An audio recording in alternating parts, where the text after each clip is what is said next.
Hello अस्सलाम वालेकुम। मेरा नाम फ़ाहद हाशमी है। मैं आपको एक्सट्रीम कॉमर्स की प्लेटफॉर्म के ऊपर ग्राफिक डिज़ाइनिंग का कोर्स करवा रहा हूँ।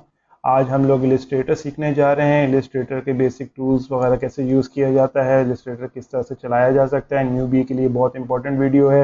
ये देख के वो आराम से इलस्ट्रेटर चलाना सीख सकते हैं, अपने बेसिक टास्क निकाल सकते हैं इसके थ्रू, इस ट्यूटोरियल के थ्रू। तो चलें फिर स्टार्ट करते हैं इलस्ट्रेटर। सो गाइस, ये मेरी स्क्रीन है।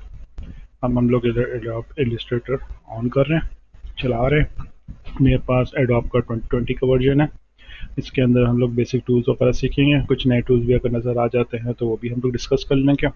बेसिक कोशिश यही होगी जो सबसे ज़्यादा कॉमन टूल यूज़ हो रहे हैं वही मैं आपको सिखाऊं, जो वही बताऊं मैं आप उसको। नए टूल्स को हम लोग जस्ट सरसरी सा देखें, ज़्यादा डेप्थ में नहीं जाएंगे। वैसे भी ये क्रैश कोर्स है तो इसके अंदर हम लोग जनरल चीज़ें ही डिस्कस करेंगे। जैसे ही हम आप इलस्ट्रेटर खोल लेते हैं तो आपके पास कुछ इस जैसी स्क्रीन आती है, जिसके अंदर आपके पास रिसेंट में जो अगर कोई फाइल खोली हुई होगी तो वो यहाँ पर आ जाएगी, लिस्ट डाउन हो जाएगी। ऊपर आपके पास ये वाला ऑप्शन है start a new file fast, तो यहाँ से कोई सा भी प्रीसेट आप चूज़ कर सकते हैं डायरेक्टली काम करने के लिए। अगर आप चाहते हैं कि नहीं मुझे और डिटेल में खोज देखना है खोलते वक्त, तो आप क्रिएट्स न्यू पे जाएंगे। तो ये जैसे फोटोशॉप में खुलता था न्यू डॉक्यूमेंट का सेक्शन, ये सारे प्रीसेट्स बने हुए होते रिसेंटली जो यूज़ किए वो यहाँ पर आ रहे हैं आपके पास।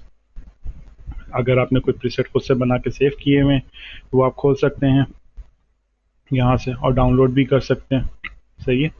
उसके अलावा मोबाइल के कुछ प्रीसेट्स बने हुए हैं, वेब के हैं, प्रिंट मीडिया के हैं, ये सारी चीज़ें यहाँ से आप नाम डाल सकते हैं, बिल्कुल फोटोशॉप की तरह। कोई भी प्रीसेट का नाम डाल सकते हैं, हाइट विड्थ डिफाइन कर सकते हैं, टाइप यूज़ कर सकते हैं। इसमें पॉइंट्स होते हैं, पॉइंट बेस है इलस्ट्रेटर, पिक्सल भी सिलेक्ट कर सकते हैं आप। और यहाँ पे एक नया ऑप्शन है जो कि आर्ट बोर्ड का है, ये ओरिएंटेशन है। ओरिएंटेशन में बेसिकली आप लैंडस्केप और उसकी जो जिस तरह आपको तस्वीर बनानी है उस तरह का एडजस्टमेंट होके ये बन जाती है तस्वीर लैंडस्केप या पोर्ट्रेट मोड के अंदर। जैसे कि अगर आप लंबाई में बनाना चाह रहे हैं तो ये आप ये वाला सेक्शन चूज़ कर लेंगे, अगर आप चौड़ाई में बना रहे हैं तो आप ये वाला सेक्शन चूज़ कर लें। और आर्टबोर्ड ये है कि इसी साइज़ के मल्टीपल आर्टबोर्ड खुल जाएंगे सेम साइज़ के, उसके अंदर आप काम कर सकते हैं। जैसे बुक का कवर हो गया तो आपने दोनों साइड बनानी है तो एक साथ आपने दोनों के आर्टबोर्ड्स खोल लिए और आप एक साथ दोनों पे काम कर सकते हैं। या कोई ऐसी ग्राफिक्स बनाई है जो कि एक पेज से होते हुए दूसरे पेज पे जा रही है तो वो आप इसके ऊपर रख के ड्रॉ कर सकते हैं, बना सकते हैं। तो ये ब्लीड मोड है, ये आपके गैप जनरेट वगैरह करने के लिए इस्तेमाल होते हैं। उसके बाद एडवांस ऑप्शन है, मोड सेटिंग्स वगैरह है, यहाँ पे आप और ऑप्शंस देख सकते हैं। ये पुराने इलस्ट्रेटर में इस तरह का खुलता था पहले, प्रीसेट्स वगैरह, यहाँ से आप जा सकते हैं मज़ीद डिटेल के अंदर। यहाँ पे टेम्पलेट्स भी हैं बने बनाए ब्लैंक, वहाँ से भी आप उठा सकते हैं। ये फ़ोटोशॉप के अपने होते हैं, सॉरी फ़ोटोशॉप कह रहा हूँ, इलस्ट्रेटर के अपने होते हैं। ये आप यहाँ से पिक कर सकते हैं, वो भी उठा सकते हैं, कैंसिल कर दें। अगर आप ये सब नहीं करना चाह रहे, आप सिंपल रखना चाह रहे हैं, आप सिंपली यहाँ पर आए A4 साइज़ पे अगर आप क्लिक कर सकते हैं, ये दूसरे पे क्लिक करना चाहें किसी पे भी क्लिक करना है तो ये आपसे कुछ जनरल सी चीज़ पूछेगा और आपको फोटोशॉप पे खोल देगा। जैसे वो इसको डायरेक्टली खोल दिया। अगर हम बंद कर देते हैं, कस्टम साइज़ पे आते हैं तो ये जनरल आपसे हाइट और विड्थ पूछेगा। आप यहाँ से सेलेक्ट कर सकते हैं height and width. For suppose मैं रख देता हूँ 900 बाई 450, तो ये डायरेक्टली खोल देगा। तो मैं उसमें अगर नाम वगैरह डाल सकता तो इसने डायरेक्ट खोल दिया है। तो ये आपकी स्क्रीन आ गई यहाँ पे। अब हम थोड़ा सा इंटरफेस को डिस्कस कर लेते हैं। ये भी बिल्कुल उसी तरह से जैसे फोटोशॉप में है हमारे पास, और 4 सेक्शंस हैं इसके भी। यहाँ पे राइट सेक्शन लेफ्ट सेक्शन के अंदर हमारे पास टूल बार्स आते हैं, जिसको यूज़ करते हुए हम लोग कोई भी चीज़ इसके अंदर ड्रॉ कर सकते हैं। टॉप बार हमारे पास मौजूद है, इसके अंदर हमारे पास कुछ ऑप्शंस हैं। सही है। जिसमें आप यहाँ से फाइल खोल सकते हैं, न्यू और ओपन कर सकते हैं, टेम्पलेट्स खोल सकते हैं, सेव कर सकते हैं, क्लोज कर सकते हैं फाइल को। सही है। एक्सपोर्ट वगैरह ये सब कुछ यहाँ पे मौजूद है। सही है। अच्छा, इसके इस टूल को इतना इम्पोर्टेंट नहीं है, इसमें जो सबसे इम्पोर्टेंट चीज़ वो ये है कि आप विंडोज़ में जाएं यहाँ पे तो आपके पास वर्क स्पेस का एक सेटिंग अवेलेबल है, एसेंशियल्स हैं। जिस तरह के आपको काम करना है उस तरह के इंटरफेस आपका बन सकता है। जैसे अगर पेंटिंग दबाते हैं फॉर सपोज, तो पेंटिंग के हिसाब से ये एडजस्ट हो जाएगा। एक मिनट में इसको लॉक कर लेता हूँ दोबारा से ताकि ये आपको मजीद डिस्टर्ब ना करे। तो देखें कि यहाँ पे इन्होंने पेंटिंग के हिसाब से ब्रश टूल खोल दिया है, स्विचेस खोल दिए, कलर्स पैलेट खोल दिए। अब सपोज करें अगर आप कोई और एसेंशियल यूज़ करना, अगर आप वेब करना चाहते हैं तो वेब के हिसाब से ये एडजस्ट हो जाता है। मोस्टली आपके राइट साइड के ऊपर वो ज़्यादा चेंजेस करता है, बाकी सारी चीज़ें तो नॉर्मल रहती हैं। अगर आपके कोई टूल बंद हो गए हैं तो आप यहाँ से जाके रिसेट कर सकते हैं। रिसेट करेंगे तो हर चीज़ प्रॉपर जैसे वेब की उसके अंदर ऑलरेडी सेव्ड है उसी तरह के स्पेस के अंदर ये दोबारा से इंटरफेस पे चला जाएगा। सही है। अब हम आ जाते हैं राइट साइड के ऊपर। राइट साइड के ऊपर हमारे पास नॉर्मली प्रॉपर्टी आ रही है, जो भी हमने यहाँ पे अभी इमेज खोली है उसके बारे में। अगर हम लोग कोई चीज़ यहाँ पे ड्रॉ कर लेते हैं तो ये उसकी इंफॉर्मेशन अब यहाँ पे शो करना शुरू कर देगा, उसकी प्रॉपर्टी शो करना। अगर यहाँ पे ये चीज़ नहीं ड्रॉ करते हैं और नॉर्मली रहते थे तो ये डॉक्यूमेंट से रिलेटेड इन्फॉर्मेशन बता रहा है। इसमें आप रूलर्स वगैरह सेट कर सकते हैं, आप ग्रिड जोन कर सकते हैं इसके ऊपर, ये सारी चीज़ें यहाँ पर अवेलेबल है। डॉक्यूमेंट की सेटिंग है बेसिकली सारी। ये आर्टबोर्ड है बेसिकली, आपका ये एक आर्टबोर्ड कहलाता है। इसके अंदर आप इसको मल्टीपल भी बना सकते हैं, बहुत सारे बन सकते हैं। तो इस तरह से आपके पास मल्टीपल आर्टबोर्ड्स ऐड हो सकते हैं। जैसे कि आपको कोई इमेज बनानी जिसके अंदर डिफरेंट बोर्ड्स अवेलेबल हैं आपके पास, तो पूरी ग्राफिक्स पूरे इसमें मूव हो रही है, तो इतने बड़ा आपने आर्टबोर्ड बना लिया, उसके अंदर आपने यूज़ कर लिया। नहीं है तो आप वैसे डिलीट कर दें। इसके बने बनाए और भी सेक्शन हैं तो आप उसको यूज़ कर सकते हैं। इलस्ट्रेटर में थोड़ा फ़ायदा मिलता है कि आप बड़े स्क्रीन की बड़ी रेजोल्यूशन के ऊपर काम कर सकते हैं एक साथ मल्टीपल आर्टबोर्ड के ऊपर। सही है। उसके बाद यहाँ पे कुछ छोटे छोटे ऑप्शंस हैं जिसके अंदर आपके ऊपर कुछ सेटिंग्स है, वेरिएबल्स हैं। सही है। आपके पास ये एक्शन है, आप एक्शन बना के प्ले कर सकते हैं। इसके कुछ रेडीमेड एक्शंस बने हुए हैं कुछ ड्रॉ करने के लिए, वट जो भी आप यूटिलाइज करें। ये इंफॉर्मेशन बता रहा होता है कि आप कोई भी चीज़ ड्रॉ कर रहे हैं तो वह किस एक्सिस में है, एक्स एक्सिस में कितना है और वाई एक्सिस में कहाँ मौजूद है। जैसे कि फॉर सपोज आपने ये कोई ड्रॉ किया तो इसने पिक्सल वगैरह बता दिए कितने पिक्सल का साइज़ है, ये वाई एक्सिस में इस जगह और एक्स एक्सिस में इस जगह मौजूद है, तो ये थोड़ी सी इंफॉर्मेशन दे देता है। फिर ये हमारे पास टाइपोग्राफी से रिलेटेड है। इसके अंदर फॉन्ट्स वगैरह आप सिलेक्ट कर सकते हैं, जो भी टाइप कर सकते हैं। पैराग्राफ का ऑप्शन है, टाइप फेस है, कोई भी दूसरा फॉन्ट यूटिलाइज करना है, तो ये सारी चीज़ें यहाँ पर हैं। इसी तरह के डिटेल ऑप्शन है बहुत सारे। आप इसको मज़ीद इस तरह से खोलेंगे तो सारे के सारे ऑप्शन आपके पास खुल के सामने आ जाएंगे। इसमें ये अपीयरेंस का ऑप्शन यहाँ पे भी आ रहा है, ये यहाँ पे भी मौजूद है और ये यहाँ पे भी मौजूद है। ये सारी चीज़ें आपके पास ओपन हो जाती है। तो बंद कर लें। टूल्स की तरफ जाने से पहले थोड़ा सा इलस्ट्रेटर के अंदर हम लोग रास्टर और वेक्टर का फ़र्क देख लेते हैं कि अगर जैसे आपने एक इमेज यहाँ पे ड्रॉ की है तो अगर हम इसको पे जूम इन करते हैं तो आप देख सकते हैं कि इसके मैक्सिमम जूम इन पे भी अगर हम लोग चले जाते हैं तो ये बहुत स्मूथ है, इसके अंदर कोई भी गड़बड़ नहीं है। सही है। ये बहुत आपको क्लियर दिख रहा है, इवन दो आपने इतना जूम इन कर लिया है तब भी ये ख़राब नहीं हुआ है। सही है। ऑन दी अदर हैंड अगर हम लोग ये इमेज की कॉपी लेते हैं और इसको रास्टराइज कर लेते हैं, यहाँ से जाके इफेक्ट के अंदर इसके अंदर रास्टराइज के अप्लाई कर देते हैं, तो रास्टराइज में मसला ये होता है कि जब आप इस पर जूम इन करेंगे तो इसके पिक्सल आपको नज़र आना शुरू हो जाएंगे कुछ इस तरीके से। तो ये आपको क्लियर पता चल रहा है कि पिक्सल इस तरह से सेट हुए हैं। तो ये डिफरेंस होता है। फ़ोटोशॉप के ऊपर कोई चीज़ ड्रॉ करते हैं तो वो इस तरह से बनती है, पिक्सल बेस होती है, और जब आप इलस्ट्रेटर पर ड्रॉ करते हैं तो वो पॉइंट बेस होती है। वो किसी भी लेवल पे आप चले जाएं तो ग्राफिक्स ख़राब नहीं होती है। एक इम्पॉर्टेंट चीज़ मैं आपको बताता चलूँ कि इसके अंदर एक ऑप्शन है जिसके बगैर आप काम करना थोड़ा मुश्किल हो जाएगा, शॉर्टकट की है।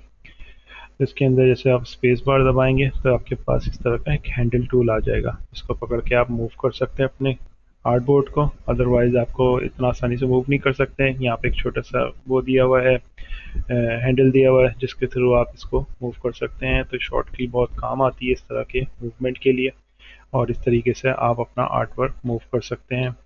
दूसरा टूल है जूम का। अल्ट दबा के स्क्रॉल करेंगे तो जिस तरफ आप स्क्रॉल कर रहे हैं उस तरफ ये जूम इन जूम आउट होगा। ये भी आपके इम्पोर्टेंट टूल है, ये आपको पता होना चाहिए। और एक कंट्रोल से भी, कंट्रोल माइनस और कंट्रोल प्लस से भी जूम इन जूम आउट हो रहा होता है। मैंने कहा कि आपको बताता चलूँ कि इसके बगैर बहुत मुश्किल हो जाता है काम करना। ये शॉर्टकट की आपको पता होना चाहिए। अब हम लोग चल लेते हैं पेन टूल की तरफ, जो कि बहुत इंपॉर्टेंट टूल है इलस्ट्रेटर का। यहाँ पर आप क्लिक करके रखेंगे तो आपके पास दो ऑप्शन है, एक पेन टूल का और एंकर पॉइंट टूल का ना, इसका शॉर्टकट है शिफ्ट सी। ये बेसिकली आपका जो आर्क होता है उसको ब्रेक करने के लिए यूज़ होता है। चलें अभी पहले हम लोग इसको डिस्कस कर लेते हैं, पेन टूल को। पेन टूल आपने लिया, ये भी फोटोशॉप की तरह काम करता है, थोड़ा सा डिफरेंस है इसके अंदर। जैसे आपने यहाँ पे क्लिक किया तो ये आपके साथ साथ चलता रहेगा जहाँ तक आप माउस लेके जाएंगे, विदाउट क्लिकिंग भी आपको बता रहा होगा कि आपका पॉइंट कहाँ तक जा रहा है, और साथ साथ आपको वो पिक्सल भी बता रहा है कि आपने कितना पिक्सल कवर अप कर लिया। फिर आप जब दूसरा क्लिक करेंगे तो ये वहाँ पे पॉइंट जोड़ देगा। इस तरीके से आप क्लिक करते जाएंगे तो पॉइंट जुड़ता जाएगा, और जब आप पुराने एंड पे एंड को फर्स्ट के साथ मिलाएंगे तो यहाँ पे सर्कल बना हुआ आएगा। सर्कल बना हुआ आएगा तब जैसे आप क्लिक करेंगे तो ये एक ऑब्जेक्ट कंप्लीट बन गया है, एक शेप कंप्लीट हो गया है। सही है, अब इसके अंदर आप कोई कलर्स डाल सकते हैं। सही है, इसको कोई स्ट्रोक दे सकते हैं। अच्छा, इस बटन से आप इसको रिवर्ट भी कर सकते हैं कि स्ट्रोक का कलर आपके फिल में चला जाएगा और फिल का कलर आपके स्ट्रोक में आ जाएगा। यहाँ पे आपके पास ऑप्शन है नन का। ऐसा आपने इस पर क्लिक किया, ये आपने इसी तरह का टूल का बटन दबा दिया, जब ये शो करा रहा है बार का वो आप क्लिक कर दें तो वो हट जाएगा। आप यहाँ पे आए, दोबारा क्लिक किया आपने, ये दोबारा हट गया, तो ये ट्रांसपेरेंट हो गया। ये मौजूद है लेकिन इसके अंदर कोई कलर मौजूद नहीं है, तो आप इसको कोई कलर दे सकते हैं। ऐसा आपने स्ट्रोक को कलर दिया लेकिन अंदर फिल को कलर नहीं दिया तो वो एम्प्टी आ रहा है। फिर आपने यहाँ पे क्लिक करके इसको कोई कलर दे दिया, तो इस तरह आप ऑब्जेक्ट को कलर दे सकते हैं, स्ट्रोक लगा सकते हैं।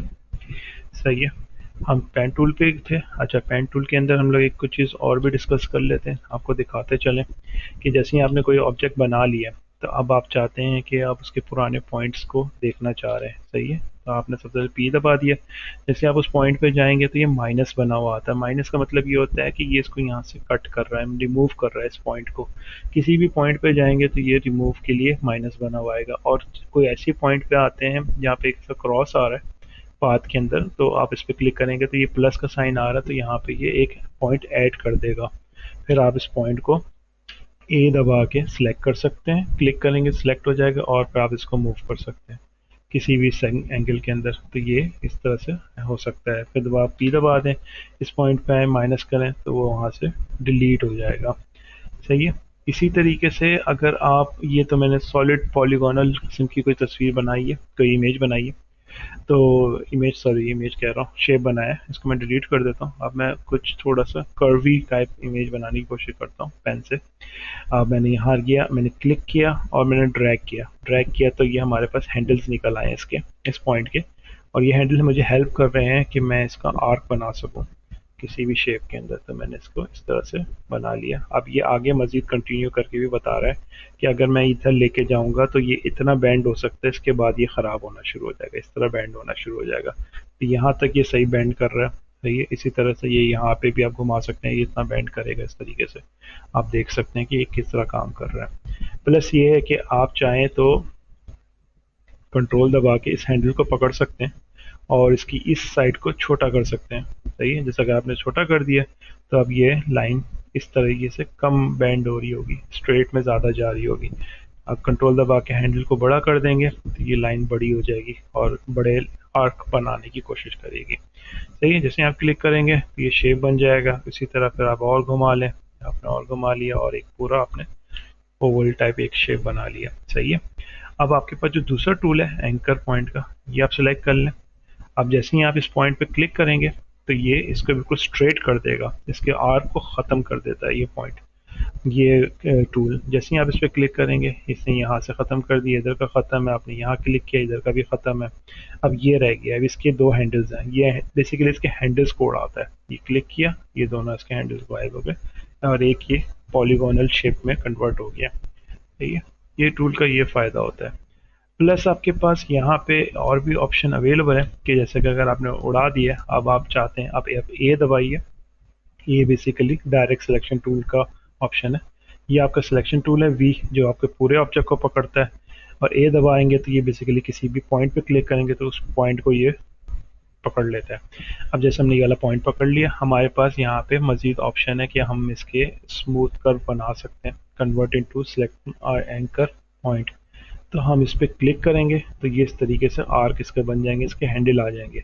तो हम इसको फिर दोबारा से, ये बेसिकली उसका इन्वर्स टूल है वो एंकर का, कोई भी पॉइंट आप सिलेक्ट कीजिए और यहाँ पर आके आप क्लिक कीजिए तो इसके हैंडल बन जाएंगे। सही है। तो आप अगर डिलीट कर दिया तो आप इस तरह से मज़ीद हैंडल दोबारा से क्रिएट कर सकते हैं, पॉइंट्स को सिर्फ पकड़ के इस तरह क्लिक करके। तो आप किसी भी पॉइंट पे क्लिक करें तो ये इस तरह से बन जा सकता है। अब हम आ जाते हैं इसका दूसरे टूल पे, पेन का। ये फ्री पेन टूल है, बेसिकली कर्वेचर टूल कहलाता है ये आप अगर आपके पास टैब है या आपके पास पेन है, ग्राफिकल पेन है, तो आप उससे इस तरह से ड्रॉ कर सकते हैं। ये इस तरीके की अच्छी ड्राइंग देता है। ये एक थोड़ा सा आपको स्मूथ लुक जनरेट करने के लिए दे सकता है। इसका भी एक अपना यूज़ है, आप यूज़ कर सकते हैं। जैसे आपको फील करेंगे, आपको अंदाज़ा हो रहा होगा कि ये थोड़ा सा डिफरेंट तरीके से चल रहा है पेन टूल से। स्मूथ भी है, जैसे इस पर क्लिक किया तो इसने कहीं पे भी आपको ऐसा शेप नहीं दिख रहा होगा कि वो अनरियलिस्टिक लग रहा है। ये हो सकता है कि ये इस तरह का शेप हो किसी चीज़ का, तो ये थोड़ा सा इसको कह सकते हैं ऑर्गेनिक शेप बनाने के लिए यूज़ हो सकता है ये टूल। जैसे कि कोई मैं मछली का जैसा शेप बनाना चाह रहा हूँ, तो इस तरीके से मैंने क्लिक किया, यहाँ क्लिक किया और मैंने ये थोड़ा सा यहाँ क्लिक करके फिर मैंने यहाँ से यूँ क्लिक किया, यूँ किया, यहाँ से क्लिक किया और ये मैंने कनेक्ट कर दिया, तो ये इस तरह का शेप बन जाता है। फिर आप वो पॉइंट पकड़ के हैंडल से मज़ीद उसको बेहतर भी कर सकते हैं जैसे आप चाहें। तो ये थोड़ा स्मूथ पेन है। कोई भी चीज़ आप स्मूथ बनाना चाह रहे हैं तो वो इस टूल के थ्रू आप बना सकते हैं। कर्वेचर टूल कहलाता है। सही है। तो ये हो गया हमारा पेन टूल। पेन टूल हमने डिस्कस कर लिया। पेन टूल के मेरे ख्याल से मज़ीद, अच्छा, ये इस पर क्लिक करेंगे तो ये इस तरह से अलग पैलेट में भी जा सकता है, इसको बंद कर सकते हैं। सही है। अब हम आ जाते हैं, अपने पेन टूल में डिस्कस कर लिए, अब हम लोग शेप टूल को थोड़ा सा डिस्कस कर लेते हैं। यहाँ पे जब आप क्लिक करते हैं तो आपके पास 3-4 किस्म के शेप्स रेडीमेड नज़र आते हैं। जैसे रेक्टेंगुलर के लिए आप एम दबा सकते हैं, तो एम से वो आपके पास वो ऑप्शन आ जाएगा, वो आप सेलेक्ट कर सकते हैं। सही है। जैसे ये एम से ये आ गया और एल से आपके पास इक्लिप्स टूल्स का सिलेक्शन बनने के मिल जाता है, जिससे आप उसको ड्रॉ कर सकते हैं। पॉलीगॉन का कोई शॉर्टकट नहीं है, तो आप इसमें जाके डायरेक्टली इस तरह से बना सकते हैं। स्टार टूल है। स्टार टूल में बेसिकली जब आप इस पर ऐसे ही जस्ट सिंगल क्लिक करेंगे तो ये आपको ऑप्शन दे देगा कि आपको स्टार का रेडियस क्या रखना है, पॉइंट्स कितने रखने हैं, 6 कॉर्नर्स वाला स्टार रखना है। दबाएंगे तो इस तरह का आपके पास शेप जनरेट हो जाएगा स्टार का। फिर आप चाहें तो कंट्रोल टी या सिर्फ कंट्रोल दबा के इसके ट्रांसफॉर्म का टूल्स आ जाते हैं, आप इसको पकड़ कर ड्रैग एंड ड्रॉप कर सकते हैं। शिफ्ट दबा के रखेंगे तो इसका आस्पेक्ट रेशो सेम रहेगा, शिफ्ट छोड़ देंगे तो आप इसको इस तरह से आस्पेक्ट रेशो का अगेंस्ट पे भी बना सकते हैं, लेके जा सकते हैं। ये सारे के सारे पॉइंट्स बेस होते हैं। तो पॉइंट बेस का मतलब ये है कि अगर आप ए दबाते हैं डायरेक्ट सिलेक्शन के लिए, तो आप इसमें पॉइंट्स पकड़ सकते हैं और उस पॉइंट को ड्रैग कर सकते हैं, किसी भी सेक्शन में घुमा सकते हैं। जैसे आपने सर्कल का ये पॉइंट पकड़ा, आपने ड्रैग कर लिया, तो ये चीज़ कर सकते हैं। साथ में इसके पास भी हैंडल है, जैसे पेन टूल में हैंडल होता है, इसमें भी हैंडल मौजूद है। तो इस तरह आप शेप चेंज कर सकते हैं। किसी भी पॉइंट को पकड़ के आप डिलीट दबाएंगे तो इस तरह ये डिलीट हो जाएगा, लेकिन डिलीट करने का एक नुकसान होता है कि पाथ कंप्लीट नहीं होता। तो पी दबा के आप टूल सेलेक्ट करें, यहाँ पे एंकर को यहाँ से क्लिक करके दूसरे एंकर पे लाएंगे तो ये सर्कल होगा, ये बता रहा है कि इससे ये पाथ कंप्लीट हो जाएगा। तो इस तरह आप इसको कनेक्ट कर सकते हैं। और सिंपली अगर आप पेन टूल लेते हैं और कोई पॉइंट एंकर डिलीट करना चाहते हैं तो जस्ट क्लिक करेंगे तो वो वहाँ से डिलीट हो सकता है। ये ख्याल रखिएगा, अगर थोड़ा सा भी आप एक्स्ट्रा क्लिक करेंगे तो वो एक न्यू जनरेट कर देगा, तो ये माइनस को प्लस कर देता है। तो बेसिकली जो पॉइंट है उसको ही वो माइनस करें। देखिए, जब आपके टूल के साथ माइनस का साइन आ रहा हो तभी क्लिक करें, ताकि फिर वो काम करेगा, अदरवाइज वो प्लस साइड होता चला जाता है। उस पर्पज़ के लिए आप उसको जूम इन करके भी देख सकते हैं प्रॉपर, तो आपको क्लियर नज़र आ जाएगा कि एंकर कहाँ पर है। अब आप एक और टूल देख सकते हैं कि जैसे कि आप सिलेक्ट करते हैं, जैसे आपने ये पॉइंट सेलेक्ट किया, अच्छे से क्लिक करके आप सिलेक्शन ले सकते हैं किसी भी एक पॉइंट की, तो वो आप पकड़ सकते हैं एक सेक्शन को। जैसे पकड़ेंगे तो एक ही छोटा सा आपके पास सर्कल नज़र आ रहा है, ये बेसिकली रेडियस जनरेट करता है, इधर कर्व बना देगा इस पॉइंट को। जैसे ही आप इसको क्लिक करके ड्रैग करेंगे तो ये भी इस तरह से एक रेडियस जनरेट कर रहा है, आर्क बना रहा है उस पॉइंट को।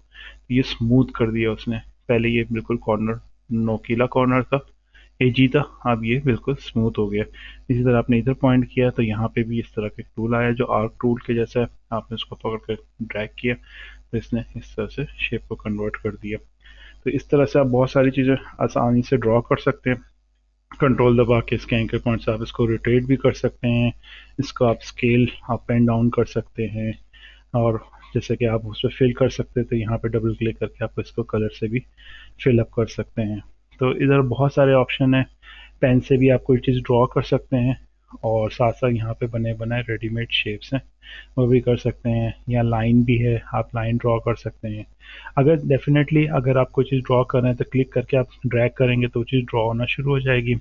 अगर आप सिर्फ सिंगल क्लिक करेंगे तो ये ऑप्शन खोल देता है जो पूछने लगता है कि आपको किस एंगल के अंदर वो लाइन ड्रॉ करनी है, कितने लेंथ की ड्रॉ करनी है। तो ये आपने दबाया तो उतने लेंथ की उस एंगल के अंदर वो लाइन ड्रॉ हो गई। तो ये इसी तरीके से आपने रेक्टेंगल पकड़ा, आपने क्लिक किया, इससे पूछ लिया हाइट विड्थ कितनी चाहिए, आपने ये बड़ा बटन दबा दिया कि भाई कांस्टेंट रहे, तो ये बटन दबाया तो ये कांस्टेंट के साथ बढ़ेगा। सही है।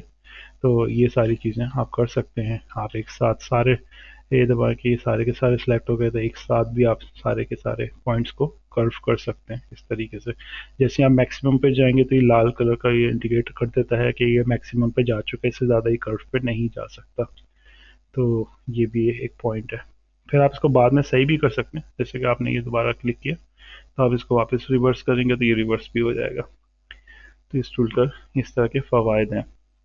इसके अंदर फिर आप स्ट्रोक बढ़ा भी सकते हैं, किसी का ठीक ठाक स्ट्रोक बढ़ा दें, किसी का कम कर दें। सही है। उसके अलावा स्ट्रोक के अंदर आपके पास ऑप्शन भी है कि कॉर्नर्स आप स्मूथ रखना चाहते हैं, एजी रखना चाहते हैं, ये सारी डिटेल में है। और इसके अंदर आपके वहाँ मुख्तलिफ़ किस्म के आर्क स्टाइल्स भी मौजूद हैं।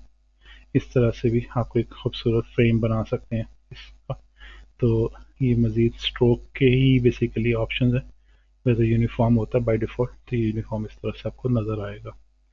इसको हम लोग डिफ़ॉल्ट वन पे ले आते हैं तो ये जैसे रिसेक्ट हो गया। अच्छा, जैसे कभी कभार एक इस तरह की हो कि आपको क्लिक हो और आपका ऑब्जेक्ट छूट जाए तो फिर कोई भी चीज़ काम नहीं कर रही होगी, तो आपको पहले इसको सिलेक्ट करना होगा। जब सिलेक्ट करेंगे तो इस तरह का एक एंगल आ जाएगा जो नज़र आ रहा होगा, ब्लू कलर की सिलेक्शन आ रही होगी, तभी इसके ऊपर ये चीज़ काम करेगी, अदरवाइज ये काम नहीं करेगी, ये ऑप्शन टूल्स काम नहीं करेंगे।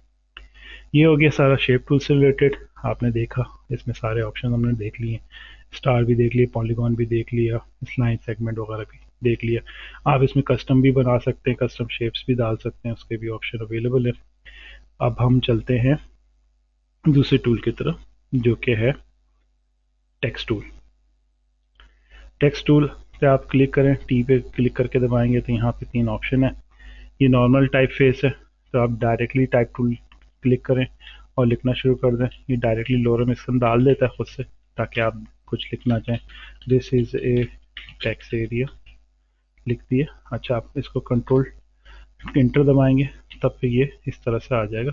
आप इसको छोड़ सकते हैं, अदरवाइज आपको यहाँ से वी दबाना पड़ेगा इसको रिलीज़ करने के लिए। अब आपने ये टेक्स्ट यहाँ से लिया, अब आप इसको बड़ा छोटा कर सकते हैं। शिफ्ट दबा के रखेंगे तो आस्पेक्ट रेशो ख़राब नहीं होगा। इस पर डबल क्लिक करेंगे तो दोबारा से आप दोबारा से टेक्स्ट को एडिट कर सकते हैं, कोई और चीज़ भी डाल सकते हैं इसके अंदर। सही है। उसके बाद फिर आप दोबारा से ये मूव टूल पे जाके वी पे क्लिक कर देंगे, सिलेक्शन टूल पे, तो ये इस तरह से सेट हो जाएगा, या कंट्रोल इंटर दबा देंगे तब भी इस तरह पोजीशन में चला जाएगा। यहाँ पे जैसे आप सिलेक्ट करते हैं तो ऊपर आपके पास करेक्टर का ऑप्शन आता है, यहाँ पे भी करेक्टर का ऑप्शन आ रहा है। इसके अंदर आप टाइप फेस चेंज कर सकते हैं, कोई डिफरेंट किस्म का टाइप फेस आप चाहते हैं। अच्छा, जो चीज़ आपने लिखी है वही चीज़ यहाँ ये लिखा हुआ शो भी करा रहा है, तो आप यहाँ से देख भी सकते हैं कि आपका टेक्स्ट कैसा दिखेगा, इस ये सेंटेंस कैसा दिखेगा इस टेक्स्ट फॉन्ट के अंदर ना। जैसे अगर सर ये फॉन्ट यूज़ कर लेते हैं, ये आपने सेलेक्ट कर लिया, ये यहाँ आ गया। सही है। अब ये सेमी लाइट हो गया इसका टाइप, आप इसको आप ले जाएं बोल्ड के ऊपर तो बोल्ड में इस तरह का लुक जनरेट करता है। अच्छा, अब हम इस पर डबल क्लिक करके इसमें एक इंटर लगा देते हैं, ये 2 लाइन में चला गया। अब आपने इसको सिलेक्ट कर लें दोबारा से। सही है। अब आप इसके दोनों टेक्स्ट के बीच का डिस्टेंस भी चेंज कर सकते हैं। ये बने बनाए प्रीसेट्स हैं, इसके अलावा आप अपनी मर्ज़ी से ज़्यादा बड़े नंबर भी डाल सकते हैं, जिसमें वो काफ़ी नीचे तक चला गया। सही है। उसके अलावा आप यहाँ पे स्पेसिंग भी बढ़ा सकते हैं टेक्स्ट के बीच की। तो जैसे कि आप इसको ले जाएं, 100 पे, ये 100 पे इस तरह का लुक जनरेट करेगा। आप इसको माइनस में भी लेके जा सकते हैं, तो बहुत क्लोज क्लोज टेक्स्ट हो जाएंगे। सही है। और इस पे आप राइट क्लिक करके इसको क्रिएट आउटलाइन भी कर सकते हैं। ये जैसा फोटोशॉप में हमने कन्वर्ट इनटू शेप करते थे, कंट्रोल शिफ्ट ओ है इसका शॉर्टकट, ये दबाएंगे तो ये अनएडिटेबल होगा, लेकिन ये एक वेक्टर फॉर्मेट में कन्वर्ट हो गया। अब आप दोबारा से ए दबा के इसके पॉइंट्स निकाल सकते हैं। आप थोड़ा सा जूम इन कर लेते हैं हम इस तरफ देखने के लिए। जैसे हमने इस पर क्लिक किया तो हम ये टी को अलग कर सकते हैं, एक्स को अलग कर सकते हैं। ये लोगो बनाते वक्त आपको अपनी मर्जी से कोई स्पेसिंग करनी है, ई को अलग से थोड़ा सा घुमाना है, तो आपने इसमें कंट्रोल दबा के थोड़ा सा इसको इस तरह का शेप दे दिया। सही है। ये आपका एक लोगो का स्टाइल बन सकता है। इस तरह से आप चीज़ें चेंज कर सकते हैं। जैसे आप आई का नुक्ता हटाना चाह रहे हैं, अपना कोई और सर्कल यहाँ से पिक करना चाह रहे हैं, शेप में जाके आपने कोई दूसरा चूज कर लिया, तो ये इस तरह से आप बना सकते हैं दूसरा शेप और टेक्स्ट का इस तरह से कर सकते हैं। लेकिन ये बात याद रखिएगा कि ये वापस टेक्स्ट में नहीं कन्वर्ट होगा, ये एडिट नहीं हो सकता। ये अब शेप बन चुका है, इसके अंदर पॉइंट्स जनरेट हो चुके हैं। इस पॉइंट को आप एडिट कर सकते हैं, वही पेन टूल से आप इसको डिलीट भी कर सकते हैं। सही है। और पॉइंट को रिमूव भी कर सकते हैं। इसके अंदर भी आपके पास कर्व का ऑप्शन है, आप इसमें कर्व जनरेट कर सकते हैं। तो ये सारी चीज़ें पॉसिबल है क्योंकि ये वेक्टर फॉर्मेट में है, तो ये सब चीज़ें आप कर सकते हैं। लेकिन आप इसको दोबारा से चेंज नहीं कर सकते, टेक्स्ट को चेंज नहीं कर सकते। इसके लिए फिर आपको एक नया टेक्स्ट दोबारा से लिखना पड़ेगा। सही है। ये इसका एक डिसएडवांटेज है, बाकी चीज़ें आप इसके अंदर कर सकते हैं। तो जब भी आप इसको कन्वर्ट इनटू आउटलाइन करें तो एक कॉपी अपने पास ज़रूर सेव कर लिया करें, ताकि बाद में कभी आपको उस लोगों का टेक्स्ट बताना पड़े या फ़ॉन्ट बताना पड़े कि कौन सा यूज़ किए, तो आपके पास वो मौजूद हो, याद रहे आपको। ये हो गया टेक्स्ट इस तरह से। अब इसके अंदर एक और ऑप्शन है, ये है पाथ के ऊपर टेक्स्ट चलाने के लिए। जैसे आपने क्लिक किया, अब ये लाइन है, इसके ऊपर जैसे ही आएंगे ये पाथ इसने पकड़ लिया, पिंक कलर का इसने दिखा दिया पाथ, आपने इस पर क्लिक किया तो टेक्स्ट इसने इस पाथ के ऊपर लिख दिया। तो आप किसी भी शेप के ऊपर इस तरह से टेक्स्ट लिख सकते हैं और उस शेप के ऊपर वो टेक्स्ट घूम सकता है। फिर इसके अंदर कुछ और इसके हैंडल्स हैं जिसको आप मूव कर सकते हैं, कि वैसे आपने यहाँ मूव कर दिया, आपने थोड़ा सा इसकी पोजीशन वगैरह टेक्स्ट की मूव कर सकते हैं। ये सारे ऑप्शन है, गलत क्लिक ना कीजिएगा, थोड़ा कॉम्प्लिकेटेड है तो, लेकिन आपको समझ आ जाएगा जिस तरह से आप इसको मूव करना चाहें। तो ये है सारा चीज़, यहाँ पे कंट्रोल है। जैसे ए दबा के आप ये पॉइंट थोड़ा सा मूव करेंगे तो ये इस शेप के हिसाब से टेक्स्ट भी मूव हो रहा है। छोटा कर दिया तो ये करीब करीब आ गया, तो कुछ टेक्स्ट छुप गए इसके अंदर क्योंकि जगह से वह कम पड़ गई। आपने बड़ा किया तो प्रॉपर टेक्स्ट दोबारा से आपको नज़र आ गया। अब आपके पास तीसरा ऑप्शन है वर्टिकल टाइप लिखने के लिए। ये बेसिकली वर्टिकली आपको लिखने की हेल्प कर सकता है। सही है। दिस इस तरह से आप लिख लें, this is a vertical text.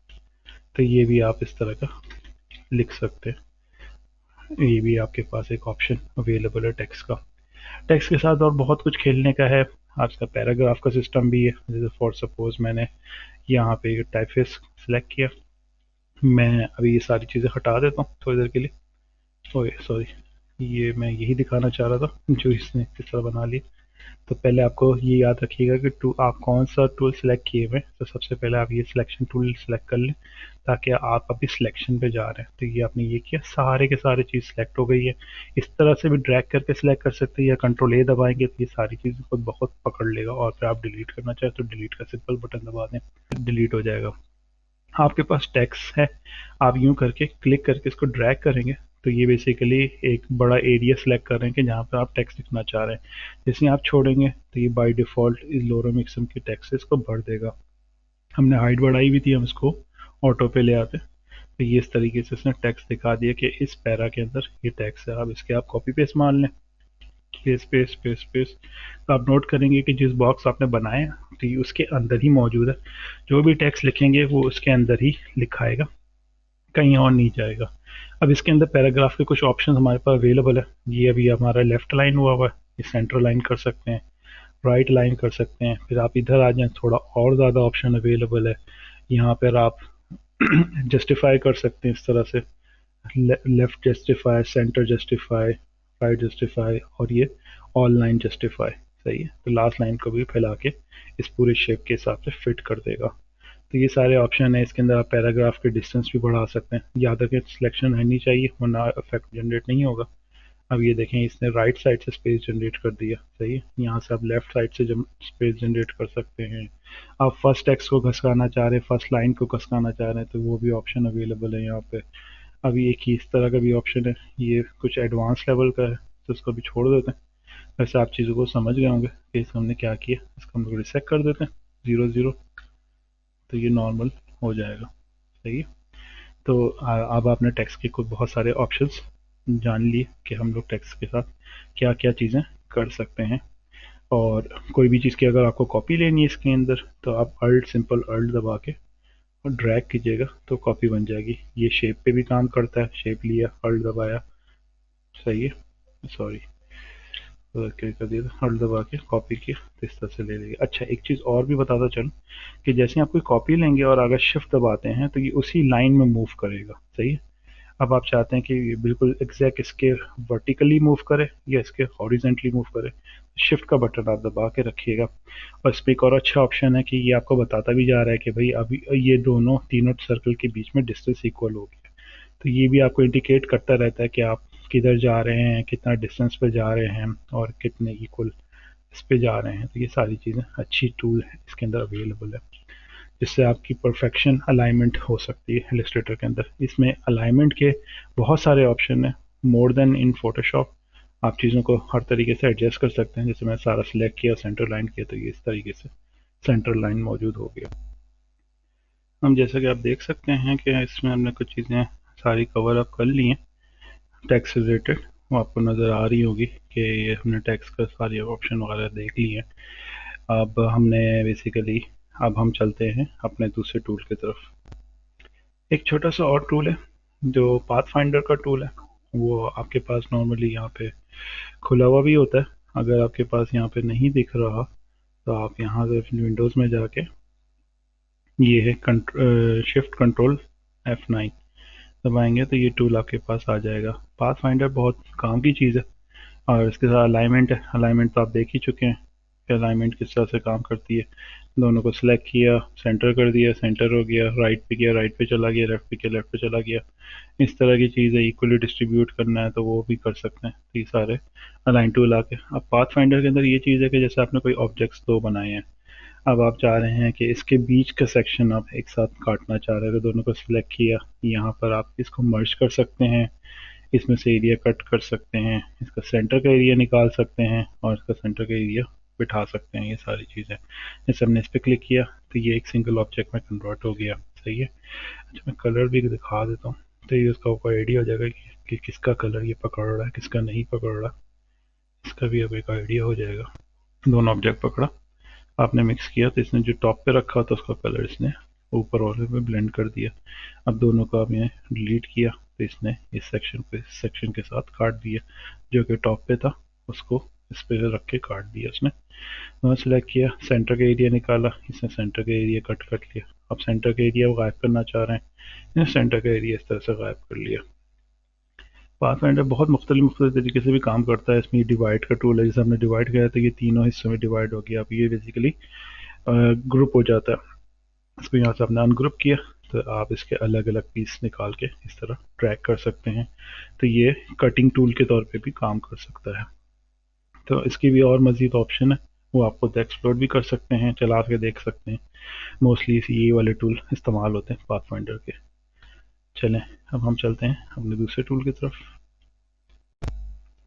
अब हम लोग ज़रा ये भी देख लेते हैं कि अगर हम लोगों को कोई इमेज यहाँ पे डालनी हो कर रास्टर बेस, तो इलस्ट्रेटर की जो वेक्टर बेस है तो इसके अंदर कैसे हम लोग उसको यूज़ कर सकते हैं, ला सकते हैं, प्लेस कर सकते हैं। तो यहाँ पे बेसिकली हमारे पास शिफ्ट कंट्रोल P का टूल है और ये फाइल के अंदर से जाके भी आपको मिल सकता है प्लेस टूल। यहाँ पे आपने क्लिक किया, यहाँ से आप कोई भी इमेज अपनी जाके उठाना चाहें तो वो उठा लें। जैसे कि मैं सपोज करो ये वाली इमेज उठा लेता हूँ वेक्टर की।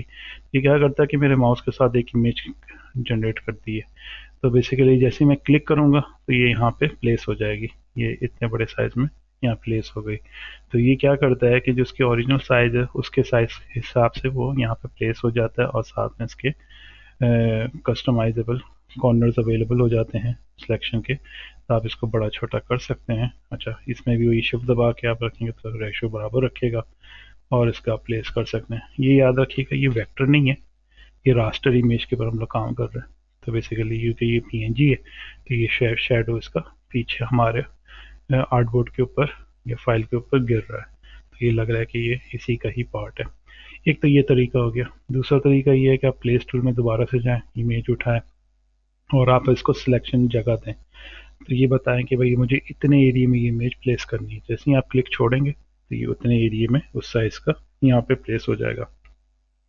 फिर इसके अंदर वही ट्रांसफॉर्म के टूल्स वगैरह हैं, राइट क्लिक करके आप इसको रिफ्लेक्ट कर सकते हैं। तो यहाँ पे आपके पास ऑप्शन आ जाते हैं, वर्टिकली रिफ्लेक्ट करना, हॉरिजॉन्टली या एंगल में रिफ्लेक्ट करना है, जो भी करना। आप यहाँ पे प्रीव्यू भी देख सकते हैं साथ साथ, ज़रूरी नहीं कि आप इसको अप्लाई करें, आप अगर अप्लाई किए भी देख सकते हैं कि ये क्या कर रहा है, इसको ये टूल्स क्या क्या कर सकते हैं। सही है, ओके करेंगे तो ये इस तरह से अप्लाई हो जाएगा। प्लस आप इसको बड़ा छोटा कर सकते हैं और इसको इस तरह से कंप्रेस भी कर सकते हैं। ये शिफ्ट दबा के रखेंगे तो आस्पेक्ट रेशो के हिसाब से चलेगा, छोड़ देंगे तो ये इस तरह से क्या करना होगा। तो इसके अंदर थोड़े लिमिटेड टूल्स हैं, इसके साथ हम लोग ज़्यादा नहीं खेल सकते।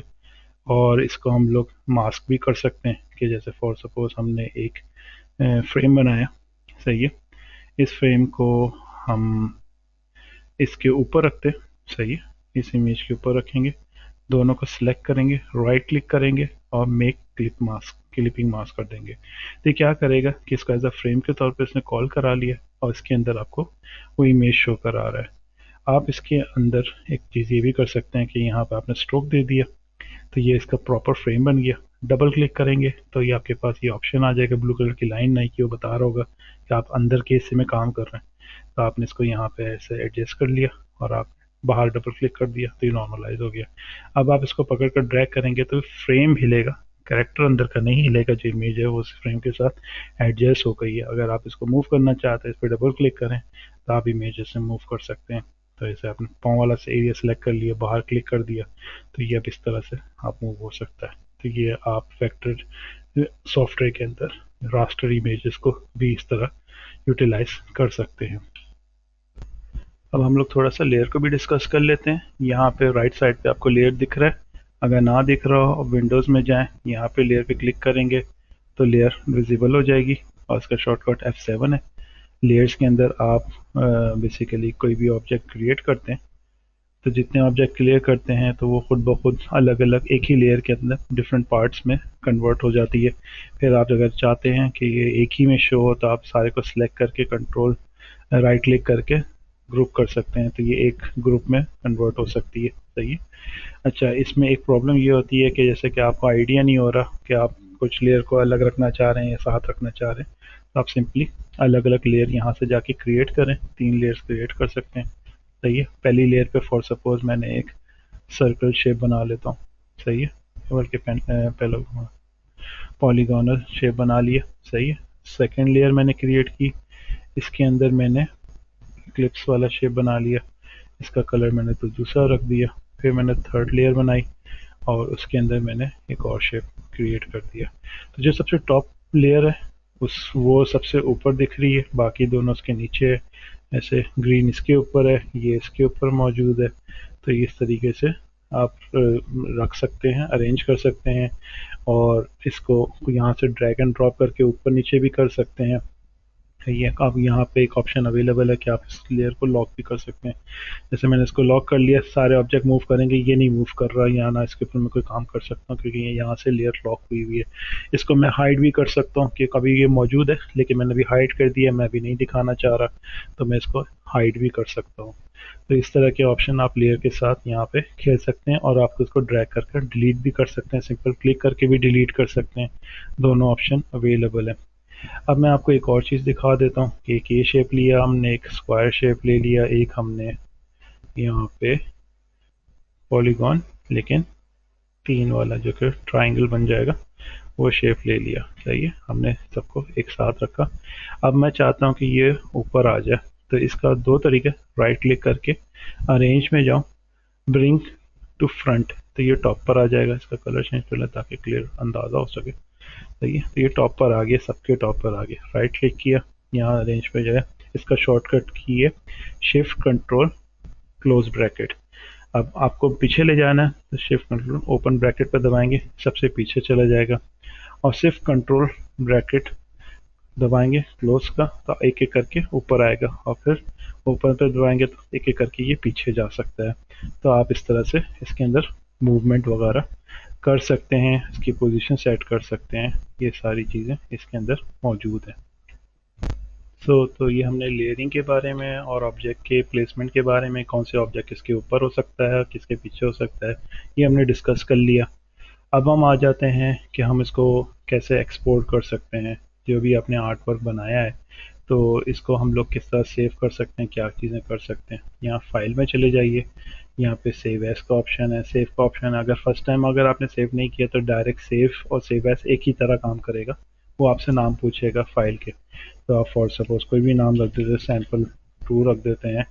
और यहाँ पे आपके पास ड्रॉप डाउन है, इसके अंदर आप बहुत सारे ऑप्शन है कि एक तो ए आई बेसिकली इलिस्ट्रेटर की ही फॉर्मेट की फाइल है, जो कि जब भी आप डबल क्लिक करेंगे तो ए आई के अंदर खुलेगी और सारी लेयर सारे ऑब्जेक्ट के साथ खुलेगी रिसोर्स वाइज, बाद में जो आप एडिट कर सकें। तो एक फाइल आप इसमें ज़रूर सेव किया करें, जैसे फोटोशॉप की जो फाइल है पीएचडी फोटोशॉप डॉक्यूमेंट, वो उस तरह सेव होती है, इसमें इलिस्ट्रेटर की फाइल एआई के नाम से सेव होती है। तो आप एक कॉपी तो इस तरह सेव कर लिया करें हमेशा। तो ये आपसे पूछता है कि आप इसके अंदर क्या क्या चीज़ें मज़ीद रखना चाह रहे हैं, तो ये बाय डिफ़ॉल्ट सिलेक्ट होता है। एक जो ज़्यादा इंपॉर्टेंट चीज़ है कि भाई आप वर्जन सेलेक्ट कर लिया करें, जैसे कि आपने लेगेसी वाला कर लिया, तो ये जितने भी सीसी हैं तब पे नॉर्मल तरीके से खुलेगा, कोई प्रॉब्लम नहीं क्रिएट करेगा। आप जैसे 2020 वाला सेलेक्ट करेंगे तो हो सकता है कि पुराने वर्जन में खुलते हुए ये प्रॉब्लम क्रिएट करे, तो आप ये चीज़ कर सकते हैं। अगर आपके पास और पुराना वर्जन है तो आप और पुराना वर्जन सेलेक्ट कर लें, तो ये ज़्यादा से ज़्यादा पिछले पुराने इलिस्ट्रेटर के अंदर भी खोला जा सकता है। तो ये आपको जैसे इसने एक थोड़ा सा हेडसेट बता दिया है कि भाई अभी जो चीज़ आप कर रहे हैं, ये नया जो टूल है ये वहाँ पे काम नहीं करेगा, क्योंकि उधर पुराने इलिस्ट्रेटर में वो चीज़ें नहीं अवेलेबल है। तो इस तरह की ये वार्निंग और इन्फॉर्मेशन दे देता है। आपने सेव किया, ये फिर आपसे दोबारा पूछ रहा है कि लेजेसी में करना चाह रहे हो नहीं करना चाह रहे, तो ये डू नॉट शो पे कर दें, ओके कर दें, तो ये आपका फाइल सेव हो गया। आप देख सकते हैं सेव एज खोलिएगा, ये आपकी फाइल सेव हो चुकी है यहाँ पे। अब आपको इसका प्रिंट निकालना है या आपको कोई जेपैक वर्जन पीएचडी वगैरह वर्जन चाहिए तो वो भी कर सकते हैं। सेव एज के अंदर हमारे पास एक और ऑप्शन है, इसको आप पीडीएफ भी बना सकते हैं, एडोब पीडीएफ। ये पीडीएफ बनने के बाद ज़रूरी नहीं कि सिर्फ एडोब पे खुले, ये कहीं पे भी खुल सकता है, इंटरनेट एक्सप्लोरर पे भी खुल सकता है। यहाँ आप इसके सारे ऑप्शंस आ जाते हैं। इसमें आप क्वालिटी वगैरह सेलेक्ट कर सकते हैं, स्टैंडर्ड्स इसके हैं वो सिलेक्ट कर सकते हैं, किस वर्जन तक की कैपेबिलिटी चाहिए, कंपैटिबिलिटी। ये याद रखिएगा कि जितना पीछे रखेंगे उतना ज़्यादा फ़ायदा है कि वो पुराने वर्जन के ऊपर भी वो चीज़ें खुल सकती हैं। कंप्रेशन का है, कितना किस तरह का कंप्रेशन रखना चाहते हैं, आउटपुट कैसा दिखाना चाहते हैं, ये सारी चीज़ें। जो मोस्ट इंपॉर्टेंट चीज़ है कि भाई जब अब आप पीडीएफ क्रिएट करने जाएँ तो इसका इम्बर्ट थंबनेल कर लें, तो वो जो छोटी सी जो फाइल बनेगी उसके अंदर उसका प्रीव्यू आ रहा होगा, थंबनेल प्रीव्यू आ सकता है। अगर ये हटा दें तो ये भी ऑप्शन है, यहाँ से हटाया जा सकता है। सही, फास्ट वेब के लिए थोड़ा ऑप्टिमाइज हो जाएगा, डाउन साइज हो जाएगा, तो ये भी आप किया कर सकते हैं। आपने जैसे कि यहाँ पे सेव कर दिया, तो आप ये भी आके देख सकते हैं। ये खोला आपने तो यहाँ पे पीडीएफ फाइल इस तरह से आपको दिख रही है। तो ये सारी चीज़ें आप कर सकते हैं। अगर आपको जेपैक में निकालना है या आपको पीएनजी में निकालना है तो यहाँ एक्सपोर्ट भी कर सकते हैं, सेव फॉर वेब कर सकते हैं। इसका शॉर्टकट की वही वाला शॉर्टकट की है जो फोटोशॉप में था, अल्टर शिफ्ट कंट्रोल एस, ये दबाएंगे तो ये आपके पास एक सेव फॉर वेब का फॉर्मेट खुल जाता है, विंडो खुलती है। इसके अंदर 3-4 ऑप्शन है, आप इसको जिफ में, पीएनजी के अंदर, इन सारी चीज़ों में सेव कर सकते हैं। अगर आप जेपैक करेंगे तो बाय डिफ़ॉल्ट जो आपकी एम्प्टी स्पेस होगी उसको वो वाइट बैकग्राउंड से कन्वर्ट कर सकता है। तो बेसिकली मेट कहलाता है। तो आप इसको ब्लैक भी कर सकते हैं, कोई दूसरा कलर भी दे सकते हैं जो आपको सही। आज आप आई ड्रॉपर चूज़ कर लिया तो यहाँ से आप कोई कलर डाल दें तो वो बैकग्राउंड कलर ये चूज़ कर लेगा। ये सारी है। यहाँ पे आप इसकी क्वालिटी बढ़ा सकते हैं, कम कर सकते हैं, जस्ट लाइक फोटोशॉप। उसके बाद आप यहाँ पे साइज चेंज कर सकते हैं। एक चीज़ सबसे अच्छी बात यहाँ पे ये है क्योंकि ये वेक्टर ग्राफिक है, तो आप जितने बड़े साइज़ का भी इमेज बनाएंगे तो इमेज ख़राब नहीं होगा, रादर देन आपने कोई भी साइज़ वहाँ पे इलिस्ट्रेटर के अंदर लेके रखा हो। आप उससे 10 गुना बड़ा साइज़ का भी प्रिंट आउट निकाल सकते हैं। मैं प्रिंट आउट कह रहा हूँ कि जेपैक जो आप निकाल सकते हैं वो आप ये कर सकते हैं। यहाँ पे जैसे ओरिजिनल लिखा आ रहा है कि ये ओरिजिनल है, तो आप इससे बढ़ के भी जा सकते हैं, इमेज ख़राब नहीं होगी। सही है, सेव करेंगे आप तो आप कहीं पे भी ले जाके डेस्कटॉप पे मैं सेव कर देता हूँ। ये आपकी इमेज आ गई है, ये आपका खुला हुआ इमेज है। सही है, दूसरे फाइल ये आप दोबारा से इलस्ट्रेटर पे आ जाते हैं। तो आप कोई भी फाइल यहाँ से सेव कर सकते हैं, सेव एज अ कॉपी कर सकते हैं, सेव एज अ टेम्पलेट कर सकते हैं। ये टेम्पलेट बन के आपका सेव हो जाएगा, बाद में इसी टेम्पलेट को आप यूटिलाइज भी कर सकते हैं। ये सारे यहाँ पे ऑप्शन है। एक ऑप्शन रिवर्ट का है, आप रिवर्ट दबाएंगे तो ये जैसे फर्स्ट टाइम सेव किया होगा तो ये उस पर चला जाएगा। तो जो भी जैसे कि ये फॉर सपोज मैंने इसको यूँ करके हिला दिया, लेकिन ये पीडीएफ में सेव था, मैंने ये रिवर्ट दबाया तो ये रिवर्ट हो जाएगा जैसे कि सेव किया था लास्ट टाइम। तो ये सारे ऑप्शन यहाँ पे अवेलेबल हैं जो आप यूज़ कर सकते हैं।